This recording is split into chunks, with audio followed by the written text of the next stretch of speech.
Good morning, everybody. It is Friday. Love saying that. It's the best day of the week, in my opinion, because the weekend's almost upon us. Thanks so much for joining us. This is the First Alert Desk. Want to make sure that you are caught up on the stories making headlines today, especially as we head into our weekend. I'm Lana Harris, going to be going through the top 5 of those for you. And of course, we always have a check the forecast so you can get out the door and know what to expect for this afternoon and this evening. So we'll jump into our list.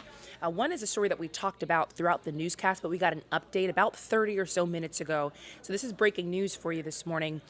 Sandy Springs police had been trying to figure out what happened to a 1-year-old little girl who was found dead in a pond in Executive Park. We have just learned, again, about 30 minutes ago, her mother has been charged in this incident. So we've got some scene video for you here. And this is what it looked like yesterday. Police had been puzzled since her discovery. The area the little girl was found in, which is the area of Concourse 2 Parkway, it isn't pedestrian friendly or a place that kids would just be found playing. So we know that Sandy Springs police say they got the call around 6:30 yesterday evening. And the call was that a 1-year-old girl had gone missing. 1 year old, so everybody was rightfully concerned, and the baby was eventually found in the water in the pond here at that Executive Park. So she was rushed to the hospital, but unfortunately she did not survive. So initially, no charges were given to anybody, but again, 30 minutes ago, we learned that her mother had been charged. Now, hopefully, we're going to speak with investigators soon. We do anticipate getting an update from them, and we'd like to learn more about a possible cause of death, the exact cause of death, where she went missing, and any other possible charges and what exactly those charges are. So we'll stay on top of that story for you and make sure we update you and send you push alerts when we find out what happened as well. Meanwhile, another really gruesome story, and this one's an update for you. So it's been about 2 years since a woman went missing from a shopping center on Buford Highway, and her body was later found in a cabin in Gilmer County. So we're talking about Rosana Delgado. You might remember us talking about her. She was a mother of 2. The GBI says, unfortunately, she had a terrible ending. She was tortured and she was murdered by a drug trafficking organization, is what we were told. So we want to show you some video here. This is the area where she went missing from. There are now 3 suspects on the run and wanted on charges including felony murder and kidnapping. It was in April of 2021 when Delgado was last seen on this surveillance video here at a store in the Plaza Fiesta shopping center. Her husband says she never made it home from there. So 14 suspects were indicted in connection to this case with a range of gruesome charges. And the case was set to go on trial May 1st, but a majority of the suspects wound up pleading guilty ahead of time. So we have some mugshots and information about the 3 people still wanted on our website at lananewsfirst.com. If you see them or if you know where they are, you are asked to stay away from them. Don't get close, but to immediately call 911. And of course, hopefully get some justice for this woman's family. Okay, this is one that we've been talking about a lot, and the update this morning actually surprised me a bit. So the country is going to head into the weekend without any resolution on the debt ceiling crisis. It's now pretty much a crisis at this point, right? We've got a couple weeks left before this could become a really big problem for a lot of people. So President Joe Biden had a meeting scheduled with top congressional leaders, but then they postponed it. Okay, so that was an interesting move. Now, when we say default on the debt, we're talking about the U.S. running out of cash to pay the bills. We're not talking about money to pay for future projects, the money to pay the bills we already owe. So this has never happened before. The debt ceiling has always been raised in situations like this.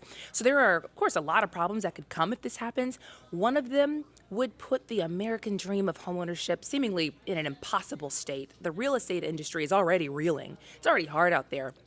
But according to Zillow, a default would see home sales collapse up to 23%, with rates for 30-year fixed-rate mortgages going up more than 8% by this fall. So financial analysts are really concerned about a possible default. That's just one thing that could happen if this default actually comes to fruition. And right now, it seems lawmakers are finger-pointing who is to blame for this delay.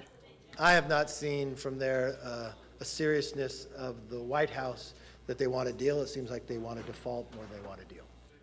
Of course, President Joe Biden and the White House have stayed firm in the fact they believe that the Republicans should just raise the debt ceiling as has been done in the past, and everybody's at a stalemate. So the U.S. Treasury Secretary says the United States could default as soon as June 1st if Congress does not raise this debt limit. that could lead to a collapse of the economy, millions of jobs lost. And you know what, really, it's not clear why the meeting is not happening today anymore. CNN reports that it's to allow more time for staff level talks to make the leaders of the meeting more productive. But at this point, a lot of people just want that knowledge that something is getting done, that there is going to be a resolution before June 1st, because it could really impact a lot of people in a very negative way if there's no resolution on this. Okay, this one you may have seen. When this happened recently, former President Donald Trump was on a town hall, okay, CNN town hall, and during that town hall, he repeated the claims, the false claims, we should say, that the 2020 presidential election was stolen from him. Okay, so here's some video from that town hall there. And this morning, we're hearing from our Secretary of State, Brad Raffensperger, who says his team checked and double-checked and triple-checked the election results, but found that the results were accurate. So Raffensperger says he gave the former president all the facts, and he also said that former President Trump had paid for 2 studies himself, both of which found the election was not tampered with. And Raffensperger says the former President Trump had those results before his call. So now Raffensperger thinks Trump just needs to move on now that he is running for the White House again. And here's what he had to say about it. We've got his sound in here for you, I believe. Maybe we don't. Okay. Basically, he said he should move on and focus on the upcoming presidential election instead of going back and thinking about the 2020 presidential election, because everything was on the up and up, and there were no issues here with our voting here in Georgia. Now, the Fulton County District Attorney is investigating Trump for election interference into Georgia's 2020 presidential election. And as we've reported in the past, Fonnie Willis says a decision on charges could come this summer. So there's a lot going on in the political world, and we'll continue to keep our eyes on those stories for you. Got to end on a good one, per usual. Okay, this one's actually really sweet. A 5th grader in Texas is getting a lot of attention, going viral at this point, for his talent on the keyboard. So first, we're gonna let you listen to it.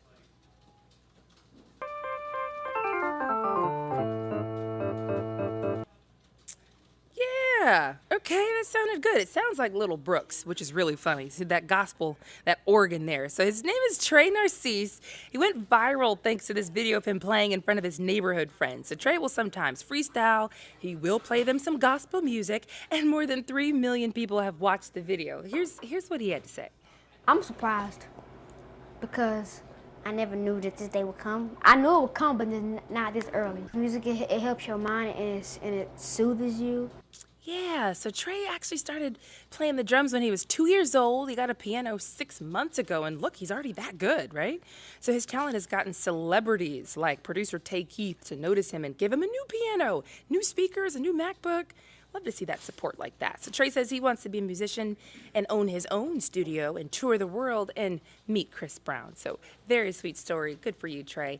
That does it for me. But let's talk about the forecast, because it's going to rain on you. Rodney, did you always know what you wanted to do when you were that young? I was like 9 years old, yeah. Did you? Oh, yeah. Wow. I wanted to be a meteorologist at a very, very early age. Well, that's awesome. Well, thank you very much, Lana. I hope your Yeah. weekend is amazing. Well, thank you. I hope so, too. Look at Yes. how pleasant we are today. Yes, I wish I had a better forecast for you, but I'm the messenger in that regard. So thank you for that live picture, Lana. This is basically your morning.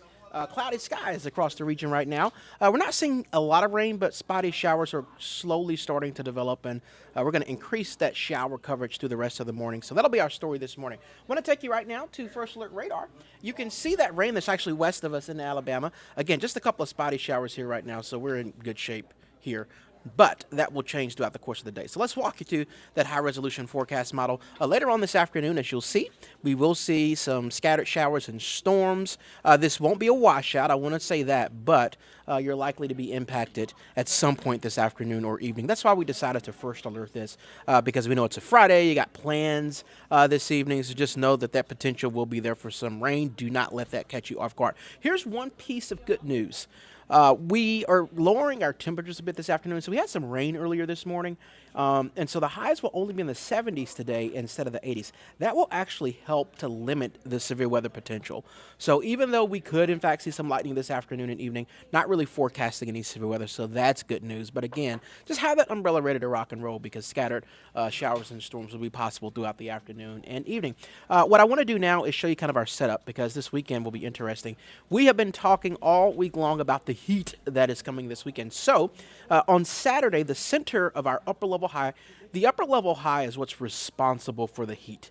And the center of that will be just west of Georgia. That's where the heat will be. What's going to happen on Saturday is the flow is clockwise around these highs. And so we will have these little storm systems that are going to ride around that high and impact us in North Georgia on Saturday. So we do have a chance of rain in your forecast on Saturday. Again, not a washout, but we will see scattered showers and storms in the afternoon and evening as the rain kind of moves around that upper level high. That high will then slide east on Sunday. It's going to push most of the rain away, and that's when you'll definitely feel the hottest temperatures of the year. We're still forecasting 90 degrees for Mother's Day, so plan accordingly. It'll be hot, but I do want to point out, even though that high is moving over us on Mother's Day and the coverage of rain will drop, the rain coverage won't be zero. We do still have some pop-up storms in your forecast for Mother's Day, so you could still see a storm.